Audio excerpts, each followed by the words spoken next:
বিপক্ষেতে আছেন যিনি জবাব দেবে তাই।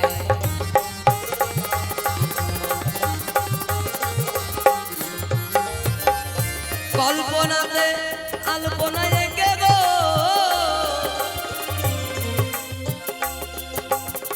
কাব্য সভার ঠাই, এখনো সভায় একটা ভূমিকা নিয়ে আমি দাঁড়াতে চাই।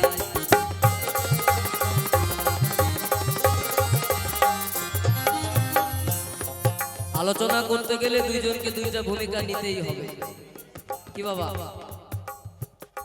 দুইজনকে দুইটাই ভূমিকা দাঁড়াতে হবে। ভূমিকাটা কেমন?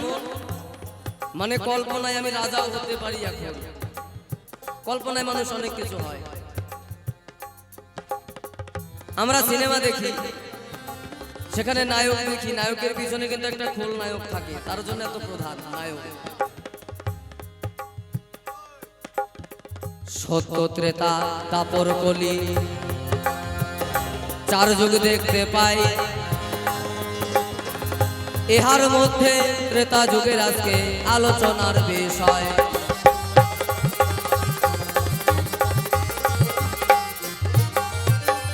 ত্রেতা যুগের প্রধান নায়ক গো সবার আছে জানা, ধনুকধারী রামচন্দ্র ভগবান সবাই জানেন কিনা?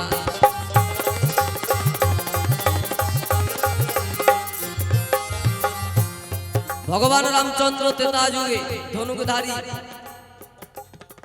ভগবান রামচন্দ্র, তিনি হচ্ছেন প্রধান নায়ক। হ্যাঁ, আর তার পিছনে একটা খোল নায়ক ছিল। আজকে সেই খোল নায়ককে নিয়ে আলোচনা করতে চাই। তাহলে খোল নায়কটাকে না লঙ্কা অধিপতি রাবণ হলেন যে।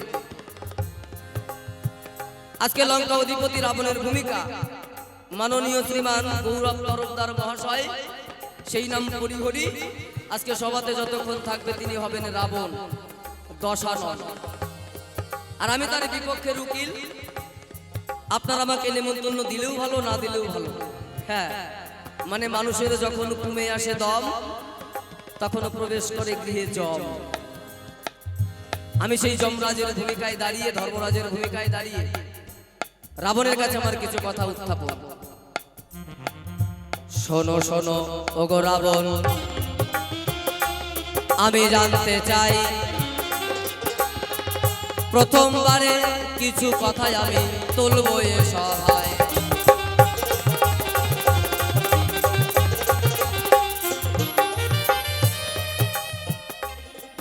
এই যে রামের বানে মরবে রাবণে, কথা মিথ্যা নয়। চলেই তুমি যাবে, তার আগে যমরাজের সঙ্গে তোমার আলাপ আলোচনা হয়।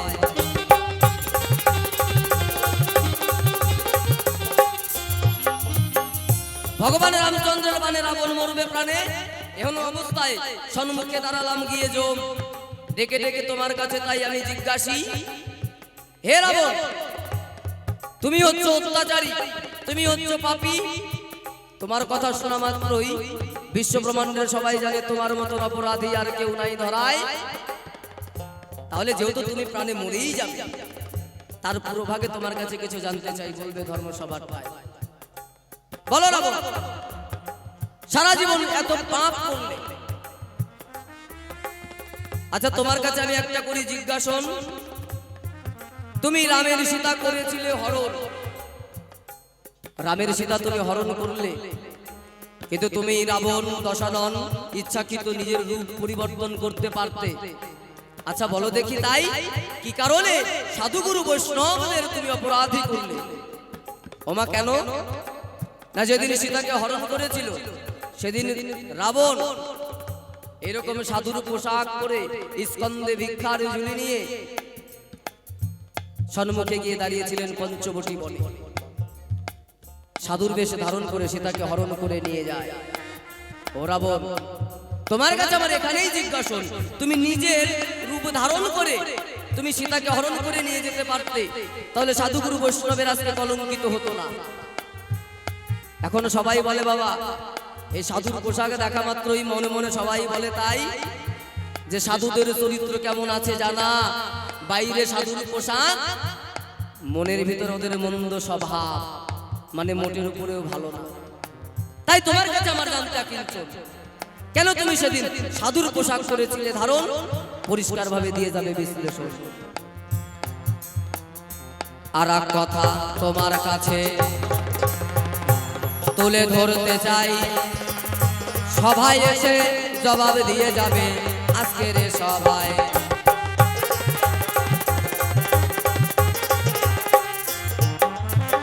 ওই যে তোমার ভাই বিভীষণ, নিজের সহোদর ভাই, কথা মিথ্যা নয়, পদাঘাত কেন করেছিলে বলো তাহার মাথায়।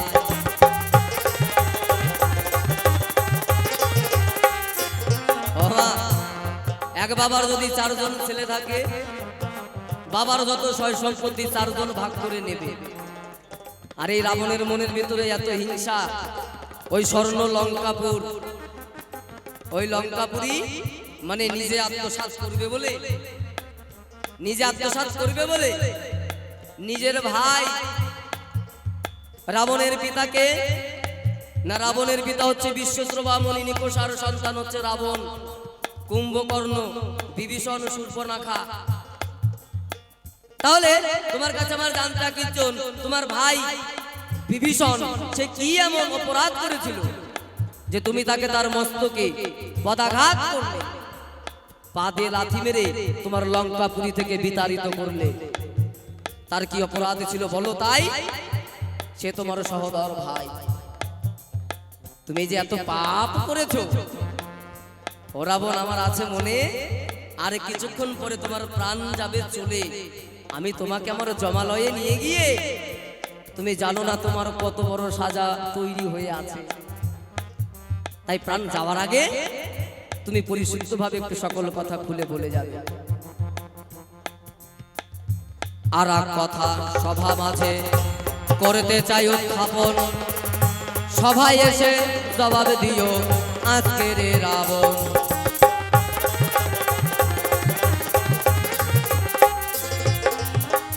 করিলে সীতা চুরি বাহাদুরি, দেখালে তখন কেন তাকে নিয়ে গিয়ে রাখলে অশোক কানন। হরিবাল হরিবাল হরিবাল হরিবাল। তোমার অত বড় একটা লঙ্কাপুরী, সোনার লঙ্কা, সেইখানে কি সীতার জন্য একটু জায়গা হলো না? একটা ঘর কি সীতাকে দিতে পারোনি? তাকে তুমি রেখেছো অশোক কানন। তুমি সীতাকে তোমার লঙ্কাপুরীতে না নিয়ে গিয়ে সেই অশোক কাননে কেন রাখলে? পরিষ্কার ভাবে জবাব দিয়ে যাবে।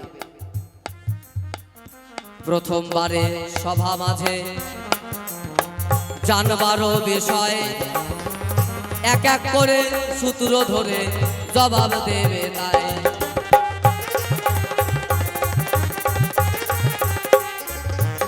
আছে ও রাবণ, ও বাবা রাবণ মনে মনে ভেবেছিল যে আমার এই রূপ যৌবন শক্তি চিরদিন একই থাকবে। আমরাও মনে মনে ভাবি যে এখন আমাদের শরীর স্বাস্থ্য ভালো আছে, সালমান খানের মতন দেখতে, হ্যাঁ বোধহয় এইরকমই থাকবো না। আমরা কেউ বাবা এরকম থাকবো না। সময়ের নিরিখে বিদায়ের পালা বদল যখন আসবে সবার যেতে হবে। এই যৌবনের বাহাদুরি শেষ। তাই সেখানে দাঁড়িয়ে 2 অন্তরার ছোট্ট করে একটি গান, এর ভিতরেই হয়তো রাবণ মহাশয় প্রবেশ করবে। কেমন? জয় গুরু জয় গুরু জয় গুরু।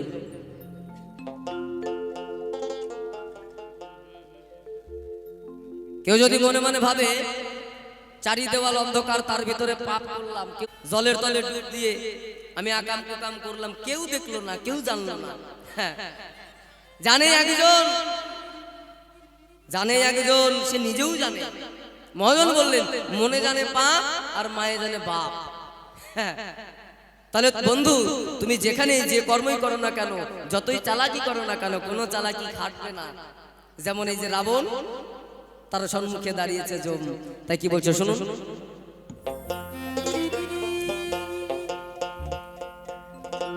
তুমি যত করো চালাকি, শেষে বুঝবে জ্বালা কি, যত করো চালাকি শেষে বুঝবে জ্বালা কি।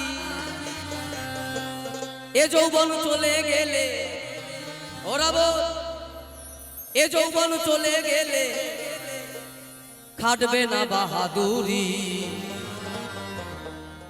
যৌবন চলে গেলে কি হবে?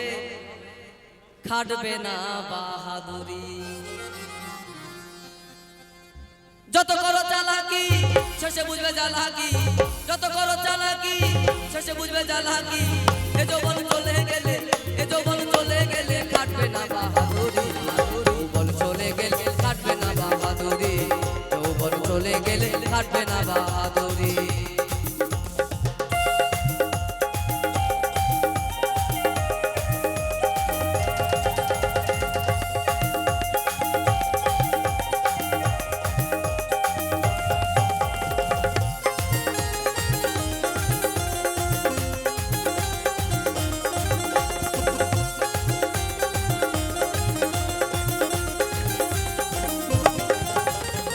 পায়ে জুতা হাতে ঘড়ি গলাতে সোনার মালা, আমি যাব গয়া কাশি আমায় চেনে কোন শালা।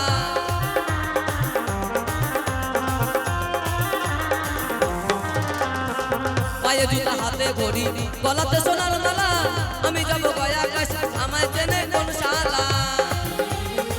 মনে মনে আমি ভাবি পরকে দিয়ে ঘরের চাবি, মনে মনে আমি ভাবি পরকে দিয়ে ঘরের চাবি।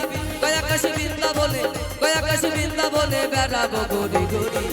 যৌবন চলে গেলে খাটবে না বাহাদুরি। যৌবন চলে গেলে খাটবে না বাহাদুরি।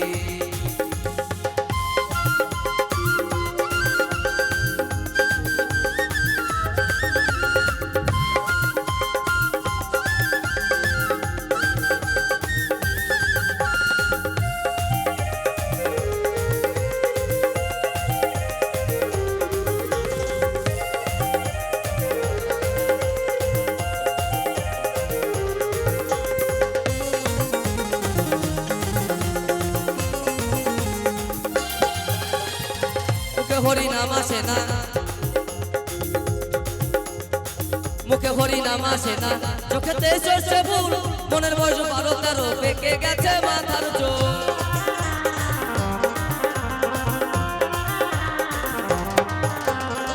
মুখে হরি নাম আসে না, চোখেতে সর্ষে ফুল। মনের বয়স 12-13 পেকে গেছে মাথার চোখ। মনে আমার যত জ্বালা সে কথা যায় না বলা।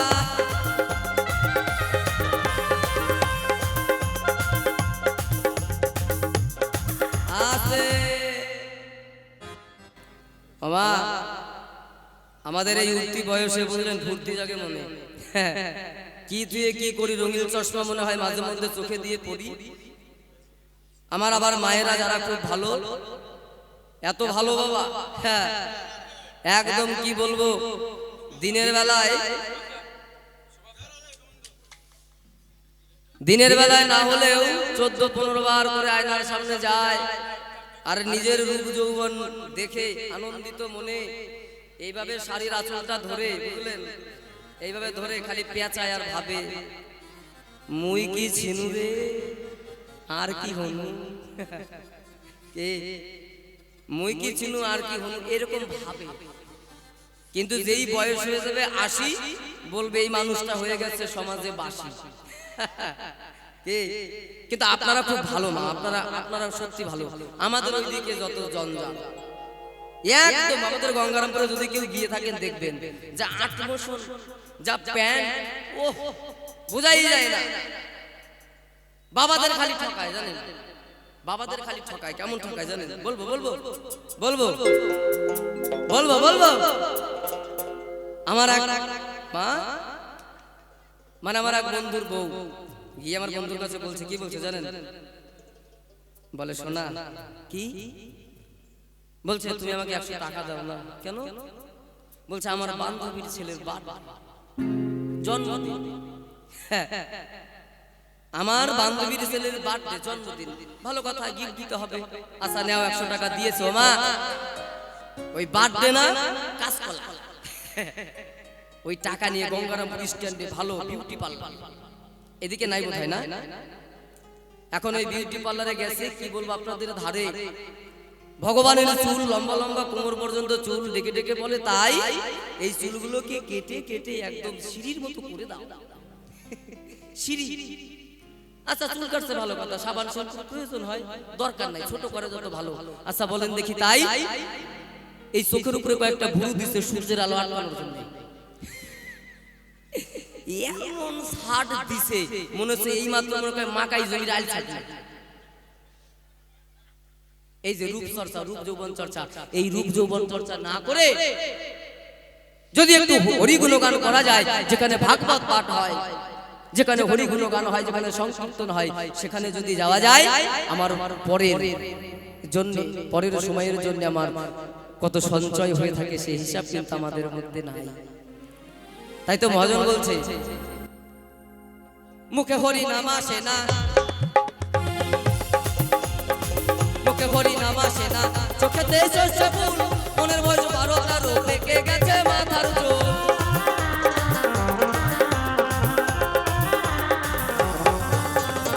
মুখে হরি নাম আসে না, চোখেতে শস্য ফুল, মনের বয়স 12 পেকে গেছে মাথার চোখ। মনে আমার যত জ্বালা সে কথা যায় না বলা, মনে আমার যত জ্বালা সে কথা যায় না বলা। শ্মশান ঘাটে নিয়ে তোমায়, শ্মশান ঘাটে নিয়ে তোমায় আগুনে দিবে পুরি, যৌবন চলে গেলে কাটবে না বাহাদুরি, যৌবন চলে গেলে কাটবে না বাহাদুরি, যৌবন চলে গেলে কাটবে না বাহাদুরি। যত করো চালাকি শেষে বুঝবে চালাকি, যত করো চালাকি শেষে বুঝবে চালাকি, এ যৌবন চলে গেলে, এ যৌবন চলে গেলে কাটবে না বাহাদুরি, যৌবন চলে গেলে কাটবে না বাহাদুরি, যৌবন চলে গেলে কাটবে না বাহাদুরি, যৌবন চলে গেলে কাটবে না বাহাদুরি, যৌবন চলে গেলে কাটবে না বাহাদুরি, যৌবন চলে গেলে কাটবে না বাহাদুরি, যৌবন চলে গেলে কাটবে না বাহাদুরি, যৌবন চলে গেলে কাটবে না বাহাদুরি, যৌবন চলে গেলে কাটবে না বাহাদুরি। থাক থাক থাক, বেশি কথার নাই প্রয়োজন। প্রথমবারে আমার ভাব রাখতে চাই বারণ, তার কাছে যেসব কথা করলাম উত্থাপন, একে একে সবাই এসে করবে বিশ্লেষণ। তার কাছে প্রথমবারে জানিবারও চাই, এক এক করে সকল কথা বোঝাবে সবাই। তবে কেন সভা মাঝে বেশি বলতে যাই, বেশি বললে হয়তো দোষী আজকের সভায়। তার ভিতরে যদি আবার ভুল ত্রুটি হয়, সকলেই ক্ষমা ভিক্ষা করে দেখিবেন নিশ্চয়। আপনাদের কাছে আমার এই তো আত্মনিবেদন, আপনাদের কাছে আমার মূল্য সাধন ভজন। আপনারা কৃপা করে দিবেন চরণের ধুলি, তবেই হয়তো হবে সবাই বাউলের কিছু বলি। তবে কেন সভা মাঝে বেশি বলতে যাই, এইখানেতে ভাবতরঙ্গে রেখে দিতে চাই। এইখানেতে এখন আমার পালার পরিলহরি, চাঁদ বদনে সবাই মিলে বলুন হরি হরি, হরিবাল হরিবাল হরিবাল হরিবাল হরিবাল।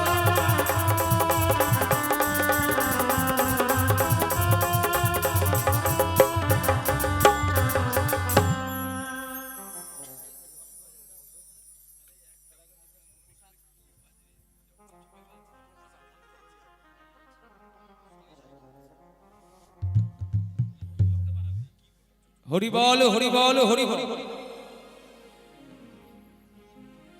জয় গুরু জয় গুরু। আগত অনাগত কাছের দূরের যত রয়েছেন কৃষ্ণ ভক্ত, যারা রয়েছেন বাউল ভক্ত শ্রোতাগণ, সকলের শ্রীপাদ পদ্মে জানাই ভক্তিপূর্ণ প্রণাম। সকলেই গ্রহণ করে নেবেন। এই আশা রেখে শুরু করছি দ্বিতীয় দিনের বাউলের গান। একটু হাত তোলেন তো, একটু হাত তোলেন, ভোকালটা একটু বাড়াও। সুভাষ দা বাড়বে, আমি এখান থেকে যেন কথা বলতে পারি। হ্যাঁ, ওটা আমি জানি, মানে ব্যাপারটা তাই না বললেই নয়। একজন হঠাৎ করে গ্রামের ছেলে টাউনে গেছে। মন দিয়ে শুনবেন, এই যে মা, একটু মন দিয়ে শুনতে হবে, বাবাদের জন্য বলছি। তাই গ্রামের ছেলে পড়াশোনা করে উন্নত হয়ে নলেজে কলেজে গিয়ে তারপরে চাকরি পায়, হঠাৎ করে কলকাতায় যায়। যাও, তোমাদের জন্য 2 মিনিট টাইম, যাও, তোমাদের একটু সময় দেওয়ার দরকার। ওটা কেউ না বুঝুক, আমি বুঝি। হ্যাঁ, যাও। এবার ওই কলকাতায় গেছে, চাকরি যখন পাইছে, এবার কোয়ার্টার ভাড়া বাবা, মানে কোয়ার্টারের মধ্যে আছে, ওই ভাড়া কোয়ার্টার। এবার ওই কোয়ার্টারে যখন ঢুকে গেছে, কোয়ার্টারের মধ্যে দেখবেন ম্যানেজাররা রয়। ম্যানেজাররা কেন থাকে? কোন জায়গায় কোন সুইচ দিলে দরজা খোলে, কোন সুইচ টিপ দিলে পায়খানার দরজা খুলে যায়, কোন সুইচ টিপ দিলে বাথরুমের দরজা খুলে যায়, এরকম একটা ভাগ রয়। বুঝা গেল? মানে ওখানে তো সুইচের কাজ কি না। এই যে মা, এই যে, হ্যাঁ, এত গল্প করা যাবে না, গল্পটা মন দিয়ে শুনেন। আমার বাড়ি যাবে নাকি? হ্যাঁ, যাও যাও যাও। আমি বুঝে গেছি তুমি ওই যমরাজের দলের মানুষ। হ্যাঁ, যমরাজের দলে যাবা, অকালে মরবা। বুঝা গেল? আর রাবণের দলে আসবা, তাড়াতাড়ি সাধু হয়ে যাবা। এবার ওই ছেলে যখন কোয়ার্টারের ভিতরে গেছে, ম্যানেজার বলছে, দাদা ভাই, আপনি তো নতুন এসেছেন, আপনাকে একটু বোঝানোর দরকার। এই সুইচ টিপ দিবেন, বাথরুম খুলে যাবে, এইটা টিপ দিবেন, জল বাড়াবে, এটা টিপ দিবেন, আপনার রুম বন্ধ হয়ে যাবে। বলে, শোনেন, আমি MBBS পাশ করে কলকাতায় এসেছি, আমাকে নতুন করে শেখাবা? অথচ ওর বাড়ি একদম ঘোর গ্রামে, ও কিছুই জানে না। এইবার যখন সারাদিন ঘুরে ফিরে কলকাতার বাজারে গেছে, নতুন নতুন বাবা, দেখবেন গ্রামের ছেলে যদি উন্নত হয়ে যায়, অহংকার আসে তার গায়ে। ও মনে মনে ভাবে, আমি ছোট হব কেন ম্যানেজারের কাছে? কয়, আমি পড়াশোনা করে শিক্ষিত হয়েছি, আমাকে বুঝাবা? হ্যাঁ, আমাকে বুঝানো যাবে না। ম্যানেজার মনে মনে ভাবছে, তাহলে ও হয়তো জানে। ম্যানেজার চলে গেছে, ও তো সারাদিন ভরে এইটা ওইটা খাওয়া দাওয়া করছে বাবা। হ্যাঁ, এমন হয়ে গেছে, কাম হয়ে গেছে ওর আমাশা। আমাশা বলতেন? কারা কারা আমাশা বোঝেন একটু হাত তোলেন তো। এবার আমাশা যদি হয়, ঘন ঘন 9 নাম্বার গুদামে, মানে 9 নাম্বার দরজায় টোকা দেয়। হ্যাঁ, কায়দা কোন জায়গায়? অর্থ 9 নাম্বার গুদামে বারে বারে টোকা দেয়। এবার প্রথমবারে যখন টোকা দিচ্ছে, ওই যে পায়খানার সুইচ, ওইটা তো আর দেখে নাই, এটা টেপে ওইটা টেপে, ফ্যান চলে, দরজা খোলে ঘরের, এসি চলে, কিন্তু পায়খানার দরজা খোলে না। ও বেকায়দায় পড়ে, পাশে একটা ক্যারি ব্যাগ ছিল, ওইটার মধ্যে কিন্তু বাবা কাম সারছে। যদি তলে ব্যাগ দেয়, ওইটা কি ধরে রাখা যায়? ওইটা ক্যারি ব্যাগের মধ্যে সেরে ফেলাইছে। এবার মনে মনে ভাবতেছে, এটা তো ঘরে রাখা যাবে না বাবা, যদি ঘরে রাখি তাহলে তো গুতা খাইতে হবে, কারণ আমার 3 দিনের জন্য কোয়ার্টার ভাড়া নেওয়া, যদি কোয়ার্টার নোংরা করে যায় তাহলে কি ম্যানেজার আমাকে ছাড়বে বাবা? হ্যাঁ, ও কি করেছে মনে মনে ভাবে, তাই রাত বাজে 12টা, জানলা খুলে ওটা ঢিল মারে ফেলতে চাই। আচ্ছা, জানলা খুলেছে, ঢেল মারবি একটু ভালো করে দেখবি, উপরে কিন্তু গরমের দিন, বোঝেন, বৈশাখ মাস, টানা গরম, উপরের মধ্যে ফ্যান ঘুরে, মানে ঘরের ছাদের উপরে ফ্যান ঘুরছে। ওই ফ্যান যখন ঘুরে, ওই ক্যারি ব্যাগ ঢিল মারছে। আর যেই ক্যারি ব্যাগ ঢেল মারছে, ওই ফ্যানের মধ্যে ক্যারি ব্যাগ পেঁচাইয়া একবারে সারা ঘর চন্দনের ফোঁটার মতন লুটে গেছে। হরিবল হরিবল। চন্দনের ফোঁটার মতন লুটে গেছে যখন, ওর মনে ভয় আরো তখন। হাই রে হাই, বললাম কি, ঘর নোংরা করে ফেলাইছি, আজকে আমার আর রেহাই নাই। ও সারা রাত ঘুমায় নাই, সারা রাত ঘুমায় নাই। 3 তলার উপরে তো বাবা, ওই 3 তলার উপরে দাঁড়িয়ে আছে, মানে ক্যাবিন ঘরে দাঁড়িয়ে আছে। দেখছে কে যায়, দেখে মেথর।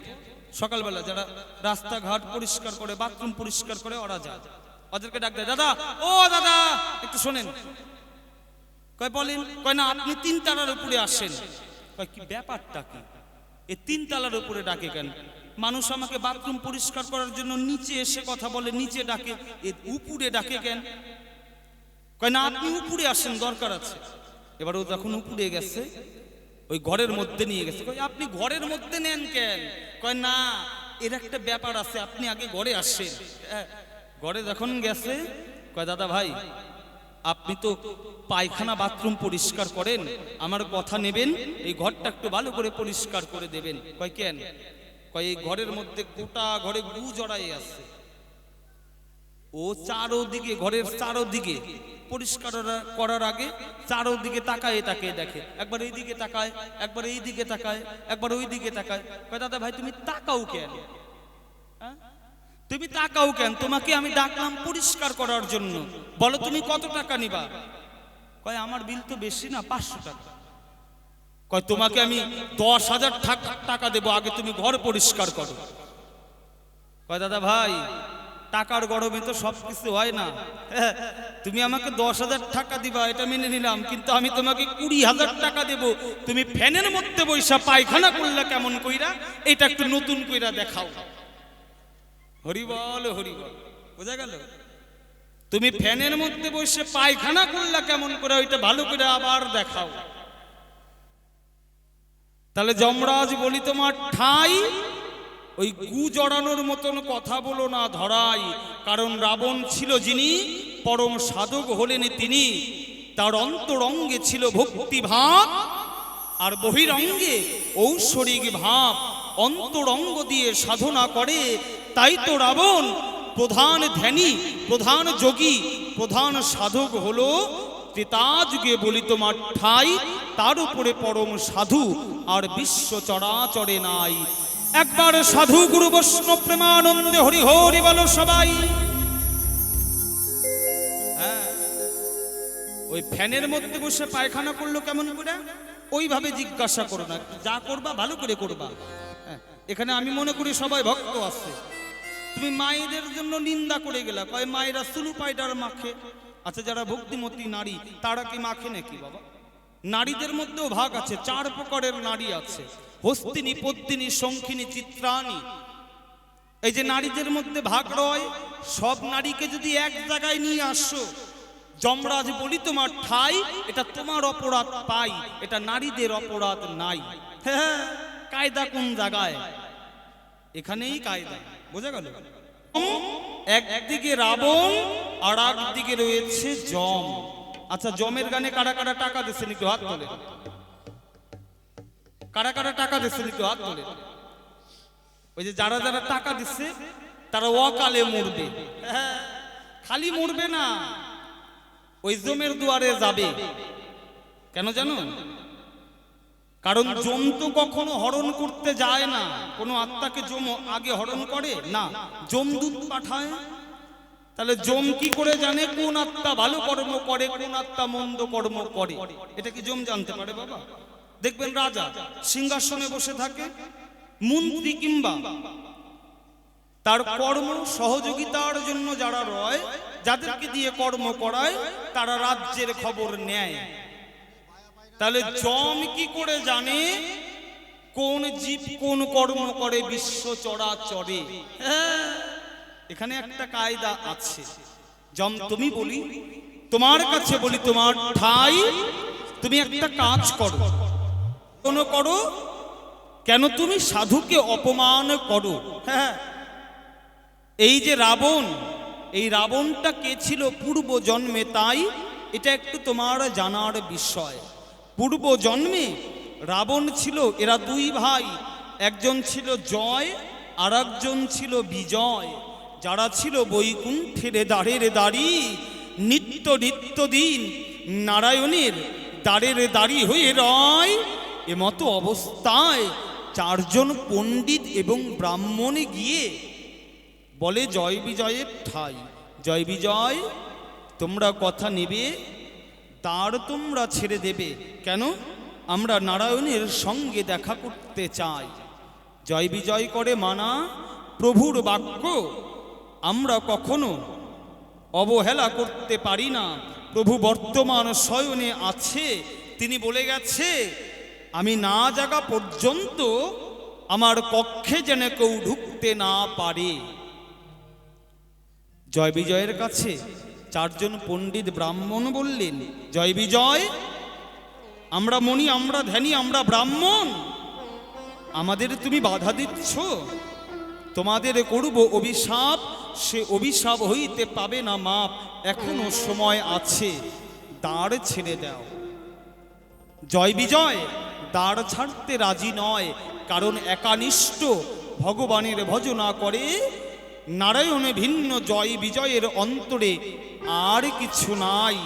নারায়ণের বাক্যই শ্রেষ্ঠ হলেন তাদের অন্তরে ধরায়। একবার নারায়ণ প্রেমানন্দে হরি হরি বলো সবাই। এটা সত্য যুগের ঘটনা। এইবার জোর করে যখন ব্রাহ্মণগণ বৈকুণ্ঠে প্রবেশ করতে গেল, জয় বিজয় যখন বাধা দিতে যায়, আঘাত লাগলেন ব্রাহ্মণের গায়ে, মনির গায়ে আঘাত লেগে গেল। বললেন, তোরা সাধারণ দাড়ি হয়ে আজকে আমরা মনি, আমাদের আঘাত করলি, তোরা পাবি না মা, তোদের করি অভিশাপ। বৈকুণ্ঠে থেকে দত্তের মতন আচরণ করলি, তোদের পরবর্তী নীলায় দত্তকুলে জন্ম হবে ধরায়। রাধা কৃষ্ণ প্রেমানন্দে হরি হরি বলো সবাই। বৈকুণ্ঠে থেকে দত্তের মতন আচরণ করলাম অভিশাপ, তোদের দত্তকুলে হবে জন্ম গ্রহণ। যেই অভিশাপ করে দিলেন মণিবর, নারায়ণের চরণ তলে দুই ভাই গিয়ে কেঁদে কেঁদে বলে, প্রভু আজকে তোমার বাক্য রক্ষা করার জন্য মনির কাছে অভিশাপ লাভ করলাম। আমরা মর্তধামে যেতে চাই না, যেখানে জড়া, যেখানে ব্যাধি, যেখানে হিংসা, যেখানে মায়া, যেখানে কামনা, আমরা সেখানে যেতে চাই না। নারায়ণ বললেন, ভক্ত যেহেতু মনি অভিশাপ দিয়েছে, ভক্তই আমার মাতা পিতা, ভক্ত আমার গুরু, ভক্ত আমার নামে রেখেছে বাঞ্ছা কল্পতরু। ভক্ত যেহেতু অভিশাপ দিয়েছে, এই অভিশাপ আমার খণ্ডানোর ক্ষমতা নাই, তোমাদের যেতেই হবে। তবে অভিশাপ আমি একটু খাটো করে দিতে পারি। কিভাবে জানো? বলো, তোমরা কি রূপে যেতে চাও? আমার মিত্র হয়ে, মানে আমার বন্ধু হয়ে, না আমার শত্রু হয়ে? তোমরা কি রূপে যেতে চাও? যদি আমার শত্রু হয়ে যাও, মাত্র 4 জনম পরে আবার আমার চরণতলে আসবে তোমরা বৈকুণ্ঠ ধামে। আর যদি আমার শত্রু হয়ে না যাও, যদি আমার মিত্র হয়ে যাও, তাহলে 7 জনম পরে তারপরে আমার চরণ পাবে বিশ্ব চরাচরে। বলো, তোমরা কি রূপ চাও?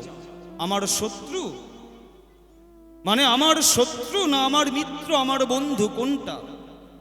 জয় বিজয় বললেন, প্রভু যদি তোমার শত্রু হয়ে গিয়ে 4 জনম পরে তোমার চরণ মিলে, মনে আছে ভাবো, তোমার শত্রু হয়েই যাব, মিত্র হয়ে যাওয়ার ইচ্ছা নাই। আমি তাড়াতাড়ি তোমাদের চরণে পেতে চাই। একবার রাধা কৃষ্ণ প্রেমানন্দে হরি হরি বলো সবাই। দেখেন তত্ত্ব কিভাবে লুকিয়ে থাকে। সেই জয় বিজয়, সেই জয় বিজয় দাপর যুগে একে একে সত্য, তেতা, দাপর আর এই কলি, এই 3 যুগ ধরে রয়েছে। ত্রেতা যুগে কে হলো? রাবণ আর কুম্ভকর্ণ। দাপর যুগে শিশুপাল, বক্রদন্ত। আর কলিযুগে জগায় মাধায়। তারা ভগবানের বিরোধী, কিন্তু ভগবানের নাম করে ভগবানের চরণ পায়। রাধা কৃষ্ণ প্রেমানন্দে হরি হরি বলো সবাই।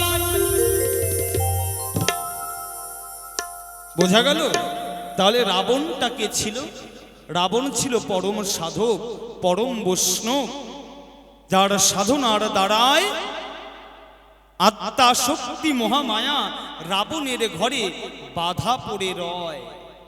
এমনকি শিব পর্যন্ত রাবণের সাধনায় বাধা পড়ে গেল।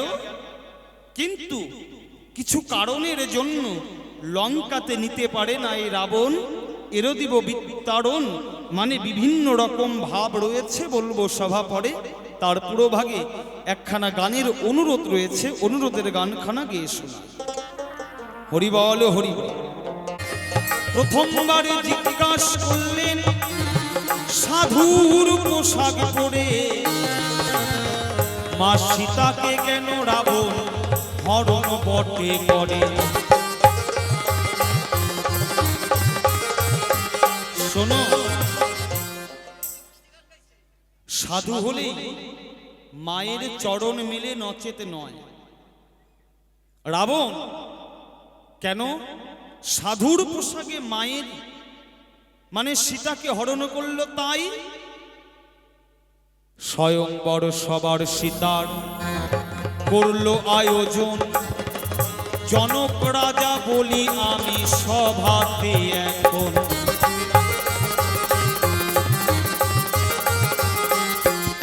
জনক রাজা সীতার স্বয়ংবর সভা করিল আয়োজন।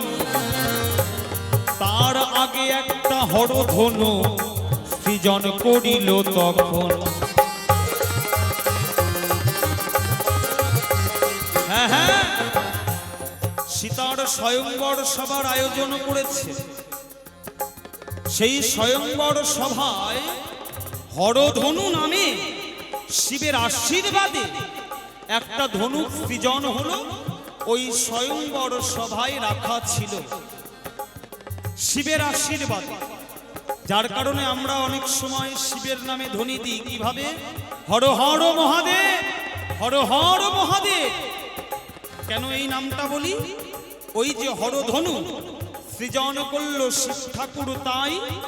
আর যেটা হাজির ছিল সীতার স্বয়ংবর সভায়, যে হরধনু ভাঙতে পারবে সে সীতাকে বিয়ে করতে পারবে, নচেত নয়। এটা হলো জনক রাজার বাক্য। আর ধনুকটা ছিল শিবের আশীর্বাদের ধনুক, যেটা পরশুরাম পেয়েছিল। বলি তোমার ঠাই, একে একে কত রাজা মহারাজা, কত যোদ্ধা পরাজিত হইয়া যায়। দেখো সীতা দেবী নয়ন জলে ভাসে বলি যে সভায়। হরিবল হরিবল হরিবল হরিবল। নয়ন জলে ভেসে ভেসে মা সীতা দেবী কয়, আমি যার সাধনা করি সারা জীবন ভরে, আমি তাকেই পেতে চাই।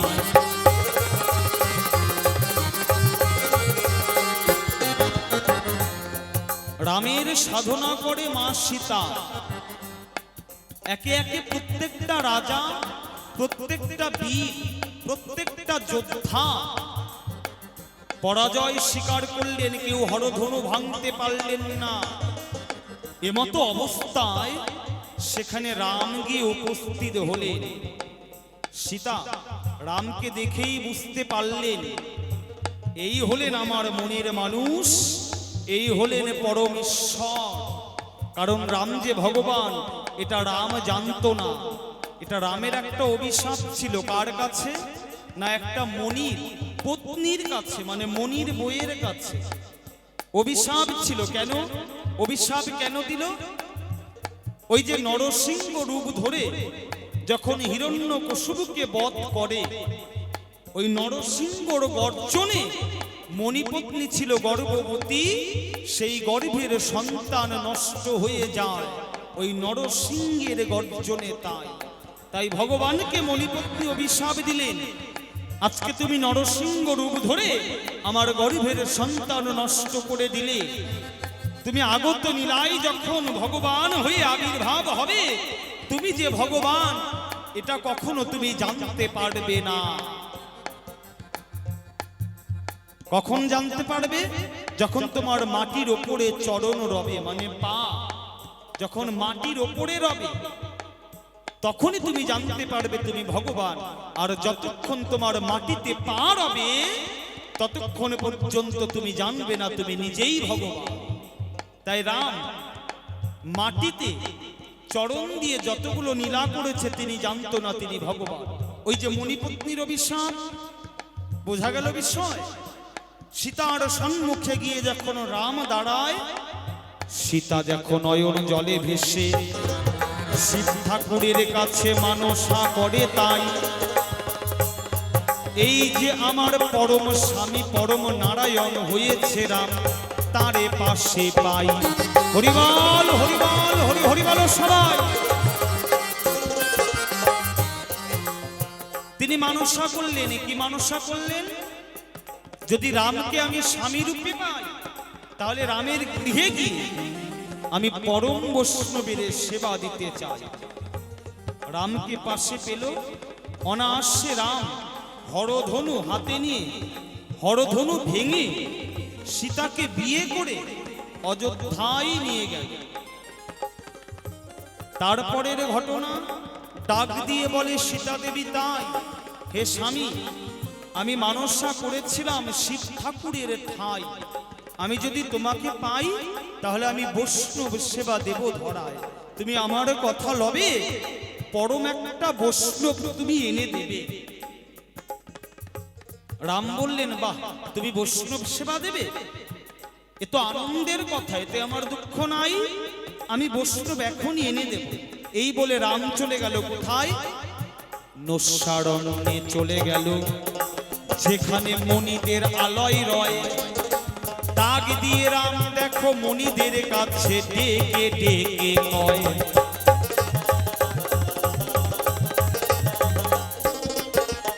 নৈঃসারণ্য যেখানে মণিরা রয়, ডাক দিয়ে রাম বলে মণিদের ঠাই, মণিবর তোমরা কথা নেবে, এই ত্রেতা যুগে পরম বৈষ্ণব কে আছে এটা একটু ধ্যানের মাধ্যম দিয়ে জেনে তুমি আমাদের কাছে, মানে আমার কাছে বলে দেবে। মণিরা ধ্যানে বসে গেলেন, ধ্যানে যোগ করে দেখতে পারলেন ত্রেতা যুগে শ্রেষ্ঠ বৈষ্ণব হলেন রাবণ দশানন, যার হয়েছে রাক্ষস কুলে জনম। একবার রাম সীতা প্রেমানন্দে হরি হরি বল সর্বজন। একই যে দত্ত, যে অত্যাচারী, যে নারী ভোগী রাবণ, সে পরম বৈষ্ণব। মুনিরা বললেন, হ্যাঁ, ত্রেতা যুগে এই হলেন পরম বৈষ্ণব, এটাই ধ্যানের মধ্যে পেলাম। তোমার যদি বৈষ্ণবকে নিমন্ত্রণ দিতে হয় তাহলে রাবণের চরণে আগে তুমি নেও স্থান। চলে গেল রাবণের কাছে। রাবণের কাছে রাম গিয়ে বললেন, রাবণ, ও রাবণ, আমি জানি তুমি পরম বৈষ্ণব, মনিরা ধ্যান করে জানতে পারলে, তাই তো সীতা দেবে বৈষ্ণব সেবা, তুমি কথা নিবা, তুমি আমার অযোধ্যায় যাবা। বললেন, হ্যাঁ আমি যেতে পারি, তুমি যেহেতু আমাকে নিমন্ত্রণ করছো আমি যেতে পারি, কিন্তু আমার একটা শর্ত। কি? যে ঘরে সীতা সেবা দেবে, সীতা একাই রবে, তাই নিরালায় একটা ঘর তৈরি করবে রাম, বলি তোমার ঠাই। হরিবল হরিবল হরিবল। আমি তোমার নিমন্ত্রণ নিতে পারি, তবে যে ঘরে সীতা সেবা দেবে তোমার অযোধ্যায়, ওই রাজ দরবারে নয়, গোপনে একটা কুঠির নির্মাণ তুমি করবে, সেখানে মা সীতা একাই রবে আর আমি রব, তাই মাত্র দুজনে দুজনে সেবা হবে। তুমি যদি আমার কথা রাখো তবেই তোমার নিমন্ত্রণ নেব, নচেত নয়। রাম পড়ে গেল বেকায় দায়। রাম বললেন, ঠিক আছে, তাই হবে। চলে আসলেন, গোপনে একটা ঘর তৈরি করলেন। গোপন ঘরে সীতা রন্ধন করে রাবণের জন্য করেছে আয়োজন। ওই যে সীতার সম্মুখে রাবণ হাজির হয়েছে যখন, আহা, সেবার থালা নিয়ে রাবণের সম্মুখে সীতা দাঁড়িয়ে আছে। রাবণের সম্মুখে সীতা দাঁড়িয়ে আছে। রাবণ সীতার বদনের দিকে তাকিয়ে ছেড়ে দিয়ে নয়নের বাড়ি বলে হরি হরি। হে মা, এতদিন পরে তোমার চরণ পেলাম, এতদিন পরে আমি তোমার চরণ পেলাম। ও মা, তুমি তো জানো আমি কে ছিলাম? আমি তো ছিলাম তোমাদের সাধক, আমরা ছিলাম জয় বিজয়, তার মধ্যে আমি হই জয়। ও মা, তুমি আমার সেবা দেবে, এ সেবা তো আমি গ্রহণ করতে পারবো না, কারণ তুমি তো আমার মা। ও মা, তুমি একটা আমাকে কথা দাও। কি কথা?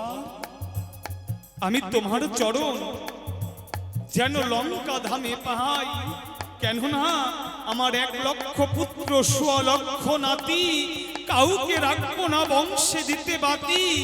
আমার অসুর কুল রাক্ষস কুল অনায়াসে উদ্ধার করতে চাই। মা, আমি যেন তোমার চরণ পাই।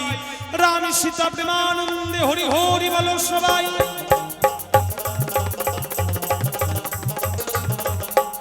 দেখো রাবণের অন্তরের ভাবনা কি। কেঁদে কেঁদে সীতাকে মা ডেকে যখন এই নিবেদন করলেন, সীতা বললেন, রাবণ, হ্যাঁ আমি তোমার লঙ্কায় যাব, কারণ আমি যদি যাই তোমার লঙ্কা ধামে, আমার টানে আসবে রাম ভগবানে লঙ্কা ধামে, তাই ভগবানের চরণে তোমার পাপ লঙ্কা উদ্ধার হবে ধরায়। একবার রাম সীতা প্রেমানন্দে হরি হরি বলো সবাই। তবে তোমাকেও একটা কথা দিতে হবে। কি ওমা, কি কথা? কথাটা কি জানো? আজকে তোমাকে যেভাবে যে রূপে দেখি, তুমি যদি সেই রূপে আসো, সেইভাবে যদি আসো, যদি সাধুর বেশে সাধুর ভাব লয়ে আমার দুয়ারে আসো, তাই তবে আমি তোমার সঙ্গে যাব লঙ্কা ধামে, নচেত আমাকে নেওয়ার কায়দা না। রাবণ বললেন, তাই হবে। আমি সাধু হয়ে তোমাকে মাতৃ শ্রদ্ধা মাতৃ জ্ঞানে মায়ের পুজো করে নিয়ে যাব লঙ্কায়, আমার এই পাপ লঙ্কা উদ্ধারের দ্বারায়। তাই তো আমি রাবণ সাধুর পোশাক পরে সীতাকে নিয়ে গেলাম আমার লঙ্কাপুরে, যেন আমার পাপ লঙ্কা তাড়াতাড়ি উদ্ধার হয়ে যায়, যেন ভগবানের চরণ আমি তাড়াতাড়ি পাই। একবার রাম সীতা প্রেমানন্দে হরি হরি বলো সবাই।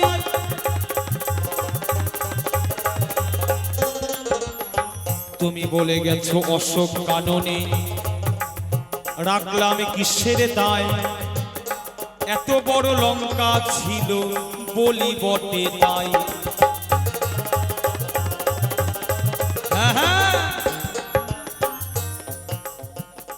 এত বড় আমার সোনার লঙ্কা, সেখানে সীতাকে রাখি নাই। অশোক কাননে কেন রাখি? এইটাই হচ্ছে যমের জিজ্ঞাসন, দিতে হবে তার ভাবের মোচন। শোনো, অশোক শব্দের অর্থ কি জানো? অশোক যেখানে জড়া নেই, যেখানে শোক নেই, যেখানে তাপ নেই, কষ্ট নেই, বলি তোমার ঠাই, সেটাই ছিল অশোক কানন বলি বটে তাই।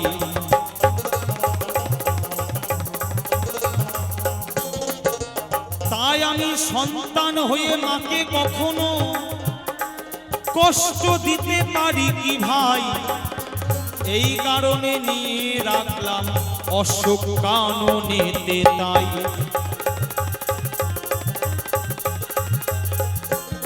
ওমা, তুমি অশোক কাননে থাকো, যেখানে কষ্ট নেই, যেখানে শোক নেই, যেখানে দুঃখ নেই, যেখানে বেদনা নেই, মা আমি তোমাকে সেখানে রাখতে চাই। অশোক কাননে রেখে নিত্য নিত্য দিন রাবণ, নিত্য নিত্য দিন রাবণ ফুলের ডালা হাতে নিয়ে ভোর বেলা উঠে ফুল গাছের কাছে গিয়ে বলতেন, ফুল আয়, তোরা কেকে যাবি আমার মায়ের পায়ে, আমি মায়ের চরণে তোদের দিতে চাই।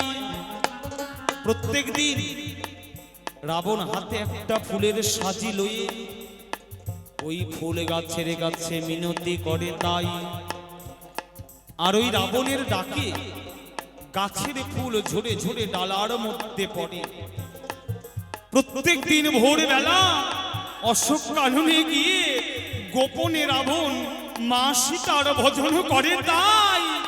দেখো মা আর পুত্রের সাধন ভজন গোপনে বুঝালেন রাবণ জনার্দন, তাই তার মতন পরম বৈষ্ণব ধরার বুকে নাই। একবার রাম সীতা প্রেমানন্দে হরি হরি বলো সবাই। হ্যাঁ, এই কারণে তোমাকে দেখায় আমি কাঁচকলা, কারণ আমার জন্য ঘাটে আছে রাম নামের ভেলা। হ্যাঁ, রাম নামের ভেলা রয়েছে। রাবণ যখন, আমি যখন যুদ্ধ করি কি বলি, রামকে মার, রামকে ধর, রামকে কাট। যেজন ভগবানের নাম নিয়ে মরে সে কি কখনো যায় জমালয়ে, তাই অনায়াসে বৈকুণ্ঠ ধামে যায়, তার আর জমালয়ের ভয় নাই। রাধা কৃষ্ণ প্রেমানন্দে হরি হরি বলো সবাই।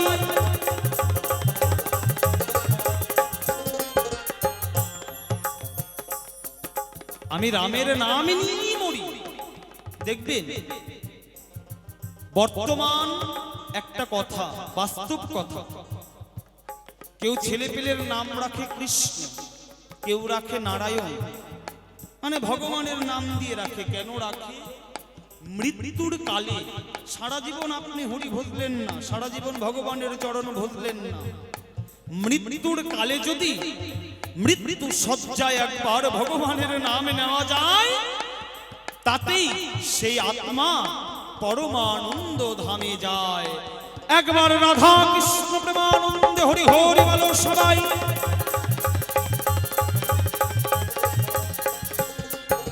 এই কারণে আমি রাবণ বলি তোমার ঠাই, অশোক কাননে রেখেছিলাম মা সীতাকে যে তাই।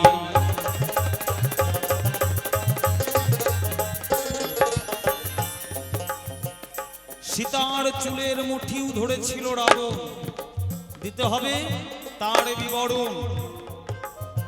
কেন চুলের মুঠি ধরল জানেন? এর একটা রয়েছে মূলত কারণ। রাবণ সাধনার দ্বারায় দীর্ঘ আয়ু লাভ করল, তার সাধনার দ্বারায় সাধক রাবণ দীর্ঘ আয়ু লাভ করে। এই যে আয়ু খণ্ড করতে হবে তাড়াতাড়ি, তাই কেন আমি তাড়াতাড়ি যেন প্রভুর চরণ পাই, তাই তো ধরলে নারীর কেশ, পুরুষের আয়ু হয়ে যায় শেষ। বেশি দিন বাঁচার কায়দা নাই, 100 বছর আয়ু থাকলে 50 বছরে ধরে বলি সভার ঠাই।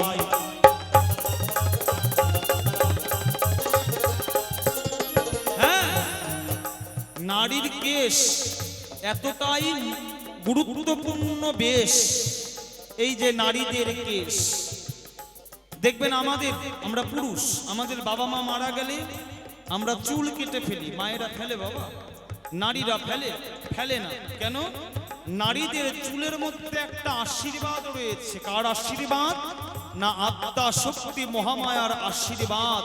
তাই তো কোনো পুরুষ যদি নারীর চুলের মুঠি ধরে সেই নারীর উপরে অত্যাচার করে, সেই পুরুষের 100 বছর আয়ু থাকলে 50 বছর আয়ু হয়ে যায় বিশ্ব চরাচরে।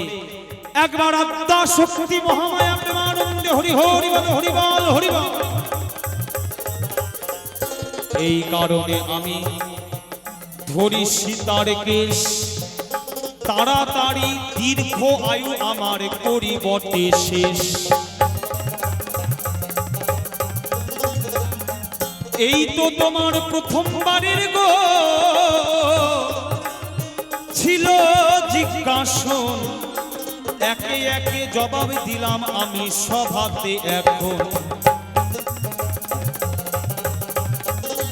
এইবার যমরাজের কাছেও একটি কথা জানিবারও চাই, তুমি নাকি ধর্মের অধিপতি জানেন গো সভায়।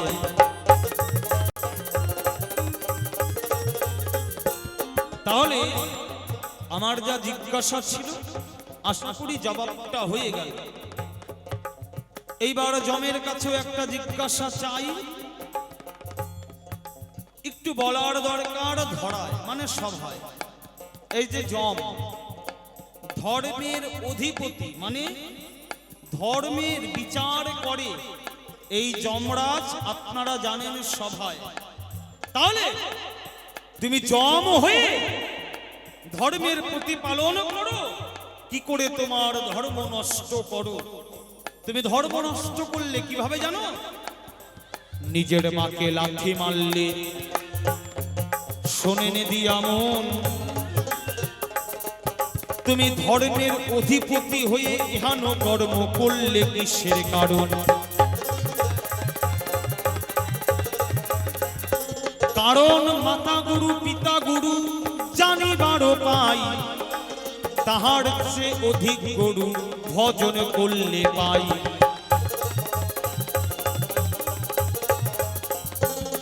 মাতা গুরু পিতা গুরু গুরু জ্যেষ্ঠ ভাই, তাহার সে অধিক গুরু ভজন করলে পাই। তাহলে সেই মাকে তুমি পা দিয়ে লাথি মারলে, লাথি মারা মাত্রই মায়ে দিলে অভিশাপ, তোমার পায়ে হয়ে গেল গোদ, তুমি পেলে না মা। আমি জানি মায়ে অভিশাপ দিলে ফলে না, কারণ মায়ে যদি দেয় অভিশাপ সন্তানের দীর্ঘ আয়ু হয়ে যায় লাভ। আমি বাবার কথা বলছি না, মায়ের কথা বলছি। মা যদি কোনো সন্তানকে অভিশাপ করে, কেমন দেখবেন, এই যে এরকম বাচ্চা হয়তো বদমাশি করছে, হঠাৎ করে মা রেগে গেল, মা কাজের মধ্যে আছে, মা রেগে গিয়ে বলে আসলে মরতেও পারে না, বলে না, বলে তো, তাই বলে কি সন্তান মারা যায়? কি ব্যাপার ও যম, তোমার মা অভিশাপ দিল, সঙ্গে সঙ্গে তোমার পায়ে গোদ হয়ে গেল, মানে একটা পা ফুলে গেল। দেখবেন আমরা বর্তমান বাজারে এমন এমন মানুষ দেখতে পাই, এক পা মোটা ফুলে গেছে, ঘোড়ায় ঘোড়ায় হাঁটে, আর এক পা চিকন। এইটা হয়েছিল যমের। কেন যমের হলো? ওই যে মায়ে অভিশাপ দিল। তাহলে কেমন মা তোমার ছিল, তাই ওই মা তোমাকে অভিশাপ করা মাত্র অভিশাপ ভুলে যায়? একটু জবাব দিবে কাব্য সভার ঠাই। আর কেনই তুমি মাকে পা দিয়ে লাথি মারলে? প্রথমবারে একটাই জিজ্ঞাসা জানতে চাই তোমার ধারি। দেখি এসে যম করে কোন কথা কয়, তোমার কাছে একটি জিজ্ঞাসা বলিতে সভায়।